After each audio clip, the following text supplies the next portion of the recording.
चला नमस्कार. पहा, जर त्या ठिकाणी आपला पाल्य, आपला नातेवाईक, आपल्या नातेवाईकापैकी कोणी, शेजारच्याच कोणी, गावातलं कोणी, गल्लीतलं कोणी जर इयत्ता 4थी मध्ये शिकत असेल किंवा इयत्ता 7वी मध्ये शिकत असेल, तर यांच्यासाठी हे जे प्रसिद्ध पत्रक आहेत ते त्यांच्यासाठी पहा, महाराष्ट्र राज्य परीक्षा परिषदेमार्फत एक परीक्षा आयोजित केली जाते. त्या परीक्षेचं नाव आहे शिष्यवृत्ती परीक्षा. मग ही शिष्यवृत्ती परीक्षा जर 4थी वर्गामध्ये, 5वी वर्गामध्ये, 7वी वर्ग आणि 8वी वर्ग नव्यानं जर आपण विचार केला, तर 4थी आणि 7वी या 4थी आणि 7वी साठी ही शिष्यवृत्ती परीक्षा चालू झालेली आहे.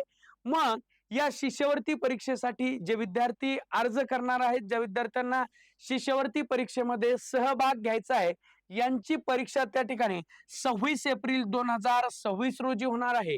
सर्व परीक्षा महाराष्ट्र राज्यातल्या सर्व जिल्ह्यामध्ये एकाच दिवशी होणार आहे, एकाच वेळी होणार आहे.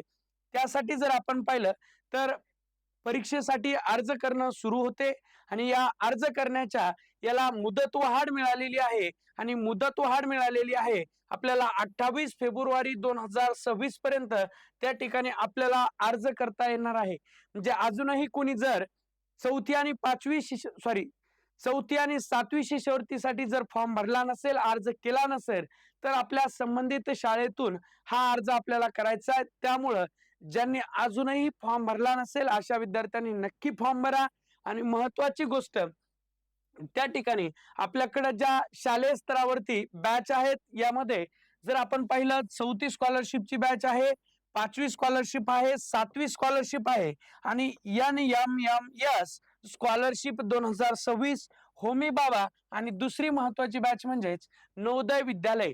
आता ह्या बॅचेस आहेत आपल्याकडे. याच्यामध्ये नामांकित अशी टीम आपल्याला शिकवायला असणार आहे आणि आपल्याला परीक्षेपर्यंत पूर्ण अभ्यासक्रम पूर्ण करून देणार आहेत.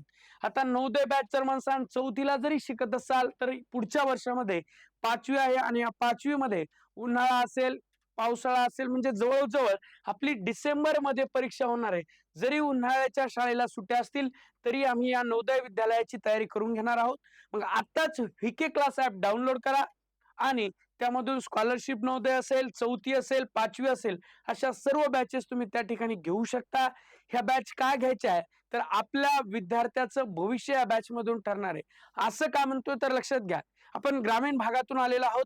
मग ग्रामीण भागातला कुठलाही पालक जर म्हणलं तर शेतकरी आहेत, ते शेतकरी त्या ठिकाणी आपल्या मुलाला CBSE शाळेमध्ये 80-90 हजार रुपये भरून पाठवू शकत नाही. पण जर तुम्ही आज नवोदय विद्यालयाची बॅच घेतली आणि या नवोदय विद्यालयातून त्या ठिकाणी VK क्लास टीम सोबत जोडून, VK क्लास ऍप सोबत जोडून आपल्या विद्यार्थ्याला तयारी केली आणि तयारी करून जर त्या विद्यार्थ्याला छान प्रकारे नवोदय विद्यालयाला जर निवड झाली तर त्या विद्यार्थ्याला मोफत शिक्षण मिळणार आहे.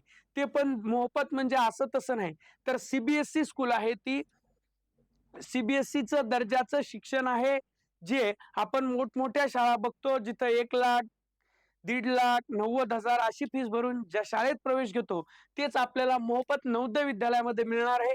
फक्त शिक्षणच मिळणार नाही तर त्या विद्यार्थ्याला जेवणाची तिथं व्यवस्था, अत्यंत दर्जेदार असं शिक्षण त्या ठिकाणी त्याला भविष्यामध्ये मिळणार आहे. आणि 4थी स्कॉलरशिप, त्याच्यानंतर 5वी आहे, 7वी आहे, अशा सर्व ज्या स्पर्धा परीक्षा आहेत शालेय स्तरावरल्या विद्यार्थ्यांना त्या ठिकाणी एकदम गणित आपण बेसिक पासून त्या ठिकाणी शिकवल्या जातं. त्यामुळे त्याला शालेय पाठ्यक्रमाबरोबरच हाही अभ्यासक्रम आणि जगात प्रचंड स्पर्धा वाढलेली आहे, त्या स्पर्धेचं ज्ञान सुद्धा त्याला या ठिकाणी आपण या सर्व बॅचेसच्या माध्यमातून देणार आहोत. त्यामुळे ज्या विद्यार्थ्यांनी फॉर्म भरला नसेल त्या विद्यार्थ्यांनी नक्की फॉर्म भरा आणि भविष्यासाठी VK क्लास ऍप हे डाउनलोड करा आणि आत्ताच त्या ठिकाणी आपला पाल्याचा प्रवेश निश्चित करा. भेटूयात पुढच्या व्हिडिओत. धन्यवाद.